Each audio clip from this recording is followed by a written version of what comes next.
You're listening to the Corbett Report.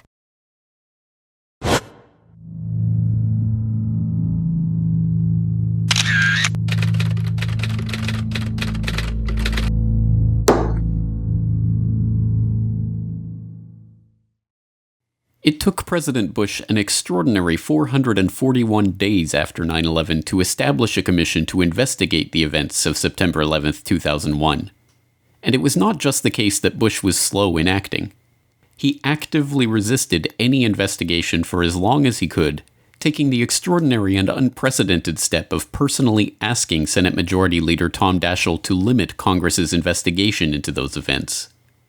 In the end, the commission was severely underfunded, severely rushed, and, as Commission Chairman Thomas Kean later admitted, "We think the commission in many ways was set up to fail." But the most unmistakable sign that Bush was only interested in appointing a cover-up commission to investigate the largest attack on U.S. soil in modern history was his initial choice for commission chairman. Today I'm pleased to announce my choice for commission chairman, Dr. Henry Kissinger. Dr. Kissinger, do you have any concerns about, once the commission begins its work, if fingers point to valuable allies, say Saudi Arabia, for example, the implications, the policy implications this could have to the United States, particularly at this delicate time? I have been given every assurance by the President that we should go where the facts lead us. Not even the New York Times could believe that Henry Kissinger, the consummate Washington insider, could pretend to conduct an independent fact-finding investigation into 9/11. It is tempting to wonder if the choice of Mr. Kissinger is not a clever maneuver by the White House to contain an investigation it long opposed, the Times editorialized after the announcement. Kissinger may have been prepared for such polite disagreement with his appointment, but he was not prepared to meet the 9/11 widows whose tireless efforts had forced the creation of the commission in the first place. Several family members approached Kissinger and requested a meeting at his office in New York. Prior to the meeting, Kristen Breitweiser conducted a thorough investigation of Kissinger's potential conflicts of interest. Probably much to the chagrin of some of the people in the room, Lori asked some very pointed questions. Would you have any Saudi American clients that you would like to tell us about? And he was very uncomfortable, kind of twisting and turning on the couch. And then she asked whether he had any clients by the name of Bin Laden. And he just about fell off his couch. Former Secretary of State Henry Kissinger stepped down from the position Friday. We thought the meeting went well. Kissinger was dethroned, and the commission went ahead under Chairman Thomas Kean and Vice Chair Lee Hamilton. But while Kissinger's appointment and resignation received all the attention, the White House was busy slipping another agent into the commission through the back door. In January of 2003, just weeks after Kissinger stepped down, it was quietly announced that Philip Zelikow would take on the role of executive director. As executive director, Zelikow picked the areas of investigation, the briefing materials, the topics for hearings, the witnesses, and the lines of questioning for witnesses. In effect, this was the man in charge of running the investigation itself. So who was Philip Zelikow? The Commission's press release announcing his position described him as a man of high stature who has distinguished himself as an academician, lawyer, author, and public servant. Although they noted his position at the University of Virginia and his previous role as executive director for the National Commission on Federal Electoral Reform, curiously missing from this brief bio are the multiple conflicts of interest that show how the Bush administration essentially put one of its own in charge of investigating how the Bush administration failed on 9/11. In 1995, Zelikow co-authored a book with Bush's national security advisor, Condoleezza Rice. He was part of the transition team that helped the Bush administration take over the White House from the Clinton administration. He was even a member of Bush's post-9/11 Foreign Intelligence Advisory Board. But perhaps most incredibly, Zelikow actually authored the Bush administration's 2002 national security strategy that outlined the preemptive war doctrine that would be used against Iraq. This, however, is something that not even 9/11 Commissioners Kean or Hamilton themselves knew at the time the commission was formed. Zelikow was the author of a very important document issued by the White House in September 2002 that really turned military doctrine on its head and said that the United States could become involved in preemptive war, preemptive defense, that we could attack a nation that didn't pose an immediate military threat to this country. And obviously in September 2002, it sure appeared that that document was being written with one target in mind, Iraq. Now, as I say, the author of the document at the time was anonymous. We didn't know that Philip Zelikow had written this thing, and that becomes known, I think, widely on the staff only in the final months of the 9/11 Commission investigation, and it appeared to pose yet another conflict of interest for Zelikow. Just to be clear, the preemptive doctrine memo comes out in September of 2002. The Commission is created formally in December 2002. And do Kane and Hamilton, when they hire Zelikow, are they aware of his role as the author of the preemptive doctrine? I don't believe so. These conflicts of interest were not merely theoretical. After the victim's family members discovered Zelikow's links to the Bush administration, he was forced to recuse himself from the proceedings of the commission, which he himself was directing, that had to do with the Bush White House transition or the National Security Council. Hearing of Zelikow's appointment, former counterterrorism czar Richard Clarke, who Zelikow helped to demote during the Bush transition, remarked that the fix is in, wondering aloud, could anyone have a more obvious conflict of interest than Zelikow? Key staffers and even one of the commissioners threatened to quit the commission altogether when learning of Zelikow's history. When the 9/11 victims' family members discovered Zelikow's links, they protested his appointment, but unlike with Kissinger, this time their concerns were dismissed, and Zelikow plowed ahead. As even Zelikow himself admits, his ties to the very figures he was supposedly investigating are a legitimate concern, and any real investigation of the 9/11 cover-up would begin with him. There's a whole welter of conspiracy theories about 9/11 floating around the internet, in video cassettes, and there's a whole cottage industry in this, which if you haven't read much about it, then you're a fortunate person. I get a lot of this.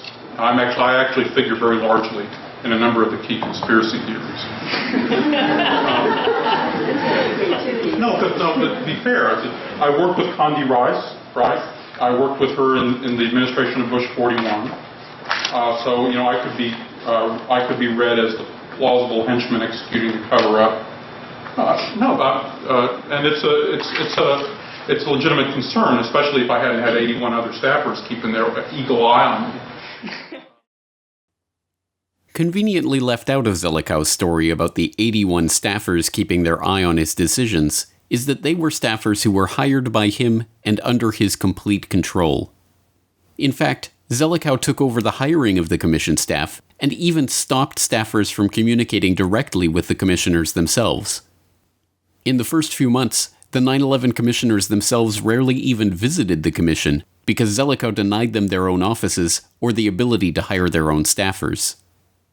The most remarkable example of Zelikow's dictatorial control came in March 2003, just 3 months after the Commission's 16-month investigation began.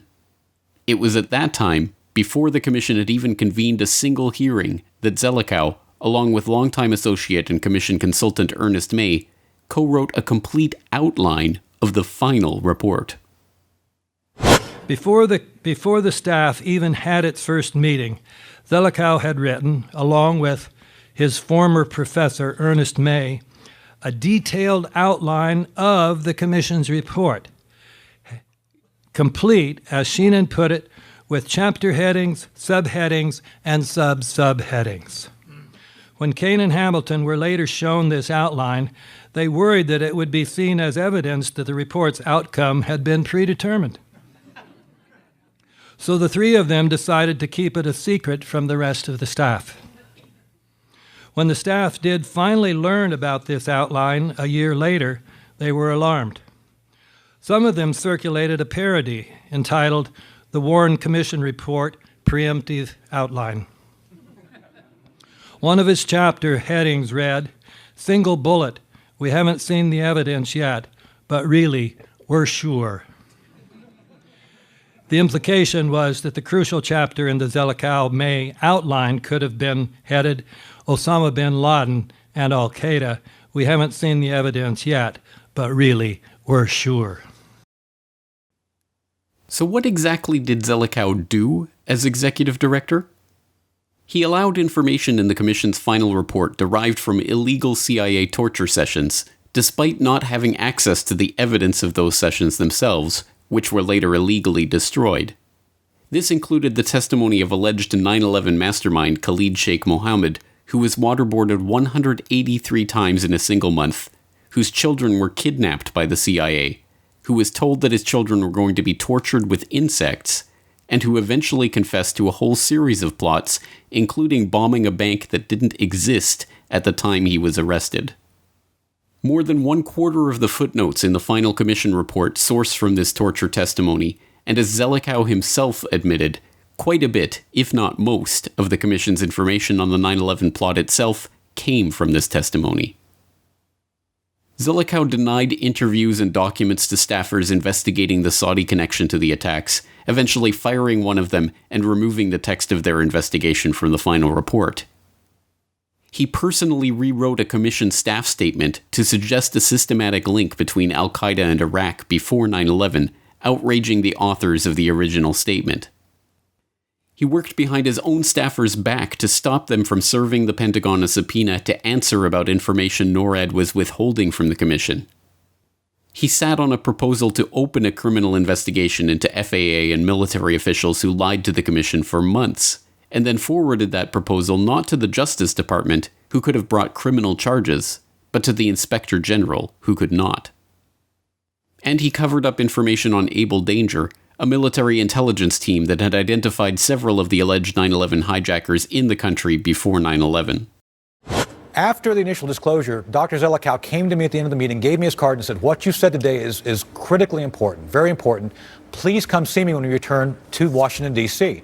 I returned to Washington, D.C., January of 2004, call in, they say, "We want to see you, stand by." Nothing happens. A week goes by. I call again. They say, "We don't need you to come in. We have all the information on Able Danger we need. Thank you anyway." And that was where it ended. All right, so the information that you told Dr. Zelikow in Afghanistan about the CIA interfering with your ability to provide actionable intelligence to the United States government, intelligence that might have helped them find out who caused 9/11, you were not permitted to testify about. That's correct. Okay.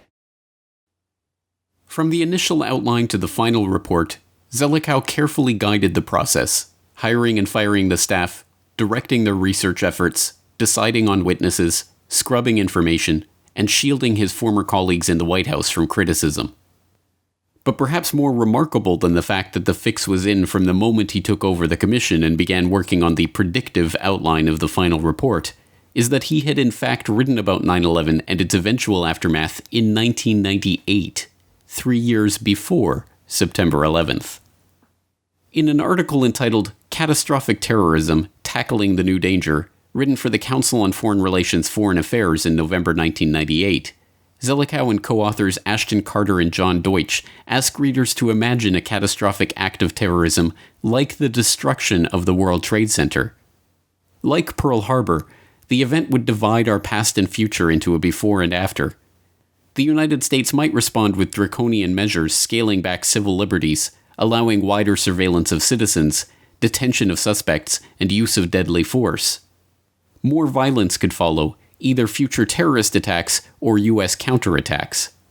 Belatedly, Americans would judge their leaders negligent for not addressing terrorism more urgently.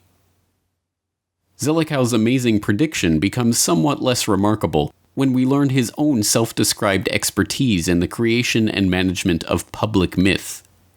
In a separate 1998 article on public myths, Zelikow identifies generational myths that are formed by those pivotal events that become etched in the minds of those who have lived through them, before noting that the current set of public myths, formed during the New Deal in 1933, are currently fading. Convenient for Zelikow, then, that the Pearl Harbor event that would define the next generational myth, known as the War on Terror, would arrive just 3 years later, and that he would be in charge of the commission tasked with creating and managing the public perception of that myth.